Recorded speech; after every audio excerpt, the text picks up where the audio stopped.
Ардын багш Чойсрынгийн нэрмжид Монгол Ирчгийн улсын 22 дугаарлалтаа энэ сарын 27 зохион байгуулагдаж байна.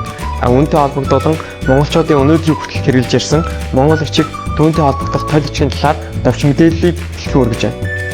Энэ төл нь Өвөр Монголын тулгуур бичгийн сургалт багтсан Монгол аюул төл бөгөөд Нэг улсын Пүнөө хааны 15 дугаар үе буюу 1382 онд даатхан хэлүүлсэн байдаг. Олон аюул төл байдгаас 5 хүн сонирхож байгаа төл нь Монгол аюул төл юм аа. Энэ төл бичиг нь Монгол маань хятад төвд уугур гэх 5 хэлний төл бөгөөд 18 дугаар зуунд цохолдож байсан ба энэхүү хэвлэл нь 1957 онд хэвлэгдэн гарч ижээ. За тус төл бичиг нь дээд доод дунд гих бурам төвтэй. За энэхүү төл бичиг нь бүгд найрамдах хятад ард улсын Монгол хэл судлалын тасгийн эрдэмтэн профессор Цэцэн цагтын найруулан гаргасан 1988 онд Өвөр Монголын ардын хэвлэлийн хороод хэлэгдсэн ийм төл бичиг байгаа. За энэ төл бичиг нь болохоор Монгол үгсийн язгуурыг нэлээд системтэйгээр судалсан анхны эрдэм шинжилгээний бүтээлээр онцлогтой.